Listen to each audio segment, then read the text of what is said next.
Welcome to the February Room Tributaries Short Stories. In this episode, host Justin Carnop provides a well-learned lesson fishing on the Notoriously. Thank you for tuning in, and the best way to support this podcast is to like, review, and share. If Middle-earth had a trout stream, it might just begin at the base of a dormant volcano, then sort of disappear into a mysterious forest. Tolkien need look no further than Central Oregon's Notoriously River for inspiration. While I've yet to spy an orc on the banks of the Notoriously, I've certainly heard some things go bump in the night down in the remote campgrounds located at the terminus of the jeep trails. Perhaps the biggest mystery lies beneath, in the guise of native red band rainbows, obsequious browns, and elusive bull trout. This devilish spring creek, which often behaves more like a belligerent freestone, is renowned for turning away seasoned anglers. My childhood friend had a family cabin on the Notoriously. Screen porch, musky smell, wood heat, knickknacks in every nook and cranny, the whole 9 yards. Upstream from the cabin, we snorkeled in the icy water, then dried off by riding our bikes to the cafe for apple pie a la mode, impervious to the sensation of chill. Dipping into the little fly shop in the rear of the Camp Sherman store, which served as the gathering spot for chagrined anglers, we listened to woeful stories of disappointment from what must have been the Bad Fisherman's Club. For right out the front door, a viewing station over the river offered a window into the potential. For a quarter, you could obtain a handful of pellets and witness the carnage as the girthy hatchery trout that lived beneath the bridge competed for compressed fish food. Look, but don't touch. No fishing was allowed from the bridge. But that wasn't the case downstream. We discovered that success on the Notoriously was simply a matter of intercepting the schedule of the hatchery truck. The rig, which resembled a cement truck, would release its payload, and we would wade in downstream with little wooden beads, pellet imitation, fashioned to hooks. Catching trout 30-40 at a time didn't seem so challenging at all, and the vast selection of intricately tied flies in the store totally unnecessary. Then, in my late teens, the river attained wild and scenic designation, and fisheries managers thought better of playing God. Rather than infiltrating a native population with pen-reared offshoots from the McLeod or wherever, they left the river's trout to their own devices. I then joined the ranks of the Bad Fisherman's Club, struggling to catch a fish or two, then retreating to the fly shop for a lifeline. The exception to the Notoriously rule of two fish being a great day on the river, was the May-June emergence of green drake mayflies. These lime green feasts were too much for the shadowy denizens of the boulder-strewn lies to resist, and wild red band rainbows would throw caution to the proverbial wind and rise for a size 6 comparadun or Stalcup's green drake. This was often the only time of year that we would actually get to cradle a mature Notoriously red side. And if there's a prettier trout on the planet, I haven't seen it. The river's name, Notoriously, is Sahaptin for whitefish, air quotes, and refers not to the mountain whitefish that thrive in the cool, clear waters, but the appearance of Chinook salmon deteriorating on their spawning run. Despite efforts to the contrary, runs of kings are but a memory. The construction of the Pelton Round Butte hydroelectric project in 1964 essentially extirpated the wild anadromous fish that once left the Pacific to spawn in the Notoriously, Crooked, and Upper Deschutes basins. While the salmon perished and fed the towering forest, the steelhead then flipped a bitch and swam all the way back downriver to Astoria. Another example in many of the migratory feats of sea-run rainbow trout that defies logic. The whitefish the natives referred to still exist, somewhat.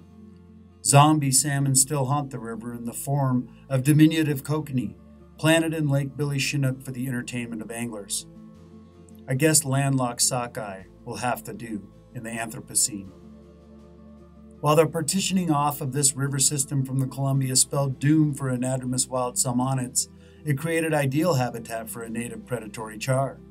Bull trout pace Lake Billy Chinook and freely swim between the Metolius and reservoir, devouring food sources, namely those kokanee that pretend to be salmon, and head up the river in the late summer to deposit sterile eggs. The bull trout follow them, fattening up before they legitimately procreate within the basin. With their duty fulfilled, they're looking to eat again, and the kokanee are off the menu.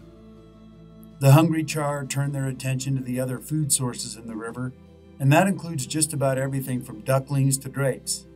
Metolius bull trout, those that divide time between river and reservoir in particular, can grow to immense proportions. You may not find a bigger river-resident salmonid on a fly rod in the lower 48. In my mid-20s, my friend Hans and I had intentions of encountering a couple of these holdover bull trout on one winter's day, and had hiked a couple miles to distance ourselves from the other sports with the same intention. We were just beginning to fine-tune our approach and hook into more than the occasional bully, mostly fish in the 18 to 24 inch range. The pastime filled the void between fall steelhead season and spring dry fly fishing, and didn't require a winter's trip over the pass from Bend. I'd never caught one of the Goliaths, though, nor had my counterpart. An acquaintance, who probably should have kept his lips tight, had told me about a deep trench that was home to particularly large representatives. Following his loose directions, we hiked until we came to a hole that fit the description. Armed with a stiff 6-weight, a PAL Tiburon, I chucked my double nymph rig into the depths of the hole. A typical Metolius plunge pool back eddy, the only way to reach the bull trout within the regulations on the Metolius, which forbade the addition of split shot to the leader, was to lob heavy bead-headed nymphs at the end of a long leader upstream from the tail out and stack mend until you figured you'd pert near reach bottom. When the yarn indicator dipped, you'd set the hook with huzzah. I was doing just that when the line pulled back and my heart paused with the initial adrenaline surge of a hooked fish. My excitement waned once I realized the weight of the resistance, then saw the shimmering outline of a whitefish struggling at the end of the line. While I'm no besmircher of whitefish, there's always an inkling of disappointment when we've discovered anything but our target species. Then, the rod surged, indicating a significant increase in whatever was attached to the end of the line.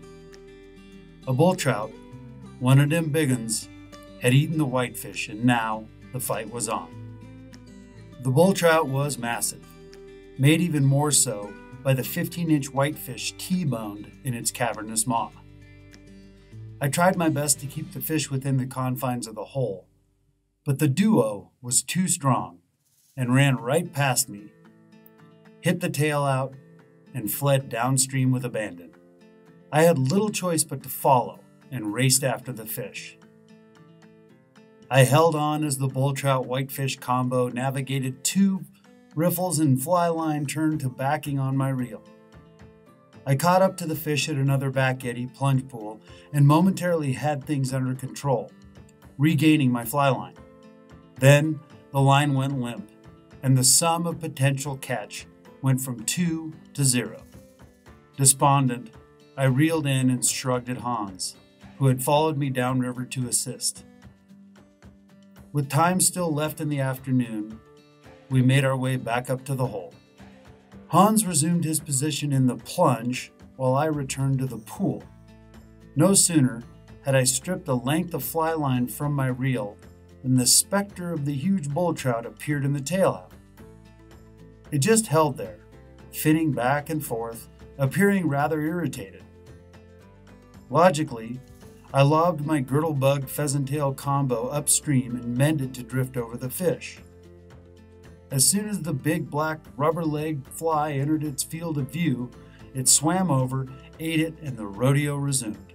The second encounter was a carbon copy of the first, racing downstream after the fish, struggling for purchase on the slickery substrate, regaining momentary control in the lower plunge pool, and anticipating the inevitable moment when the fish would spit the fly. Although this time, with an actual hook connecting us, the system held together. Hans helped me with the challenging task of getting a hand around the immense tail of the huge char. Neither of us had any experience in landing a fish of this size, as the majority of summer steelhead that we caught topped out at around 10 pounds. This fish was nearly twice that.